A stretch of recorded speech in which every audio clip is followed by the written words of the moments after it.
Okay, like the slide says, it is time to marry our geometry concepts that we're learning with our algebra concepts that we already know. We're going to set up equations in order to solve for a variable based on what we know about the types of angles that we're dealing with. So read this one over with me. It says angle ZTS and angle NRQ are supplementary. Now, I know we don't have a diagram, but we don't need a diagram. We have all the information we need. We know that the two angles are supplementary, and what does that mean? That means that they are going to total a sum of 180 degrees.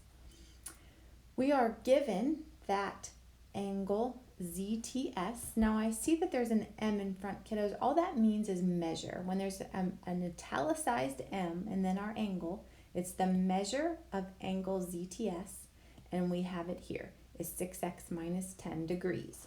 The measure of angle NRQ is 3x plus 1 degrees. So we want to find the measure of each angle. We already know that they total 180 degrees. So that means if I take the first one, which is 6x minus 10, that's ZTS, and I add it to the second one, which is 3x plus 1, I should get a sum of 180. And now it's just an equation that you're very familiar with solving. I'm going to draw my wall. I'm going to combine my like terms first. So I have a 6x and a 3x that I'm going to put together to make 9x. I have a negative 10 and a positive 1, and together they make negative 9 equals 180 on the other side.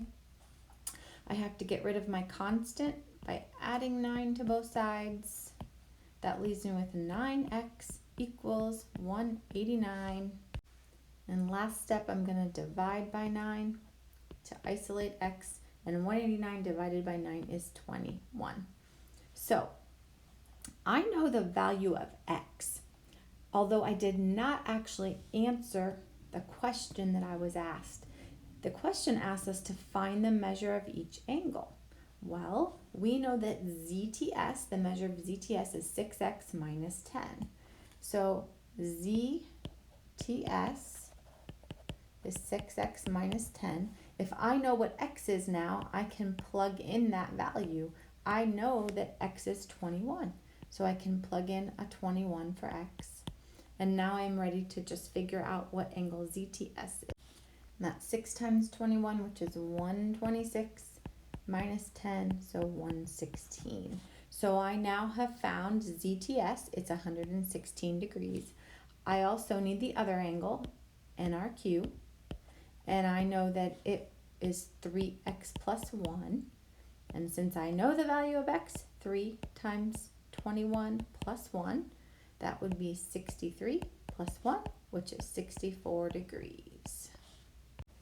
Now, one way we could test ourselves, remember we found out that these two angles are supplementary, so they should add up to 180 degrees. So if I take my 116 from my first one, ZTS, and my 64 from my second one, NRQ, they should total a sum of 180 degrees. And as I add 6 plus 4, 6, 7, 8, and 1, I see that I was correct. Let's try one more example together that is written instead of in diagram form. So this guy says that we have angle A and we have angle B, and we know that they are vertical angles. Well, the first thing you should be thinking, what do we know about vertical angles? And vertical angles are equal or equivalent to each other. So if I have A and I have B, they're not going to add to create 180 or 90. They're going to be equal to each other. My angle B is 3x plus 4. My angle A is x plus 48. So I know that I can take the first one, 3x plus 4, and set it equal to the second one, x plus 48. And why? Because they are vertical angles. So when you read a problem or you take a look at a diagram, you have to first figure out what kind of angles are we looking at. And based on what kind of angle, that's how I'm going to set up my equation. What do I know about that type of angle? Vertical angles are equal to each other. So my two angles measures are set equal to each other. Again, it's just an equation. We have variables on both sides this time. I'm going to get rid of the smaller of the two. So I'm going to subtract my x. I'm going to have to do it over here. That leaves me with 2x plus 4 on the left equals 48 on the right. I'm ready to get rid of my constant by subtracting 4. That leaves me with 2x equals 44. And last but not least, I'm going to divide by 2. And x equals 22. Again, I am not done because the question, if I read it over, says find the measure of angle A. So you have to make sure that you are answering the correct question. I found x, but that x now is going to help me answer my final question. Angle A, we know, was x plus 48. So now that I know what x is, I can substitute a 22 in for x plus 48. And I know that my angle A is 70 degrees. So the last two problems were in word form. I wanted to just show you a couple in diagram form. So I've got two here, and these diagrams represent two different types of angles. The first one, what are you noticing about the two angles? Hopefully you're noticing that they are complementary. And how do we know that? We can see that together they form this right angle. So this angle here and this angle at the bottom together form this right angle. So they're complementary, meaning we know they're going to add to make 90. So when I make my equation, I have to set them up so that when I add them together, the 47 plus the 2x minus 3 is going to total 90 degrees. Again, I have an equation to solve. I can combine 47 minus 3, that's 44, plus 2x on the left equals 90 on the right. Get rid of my 44 from both sides. 90 minus 44 is 46, and I have 2x over on the left. Last step, divide both by 2, so x equals 23.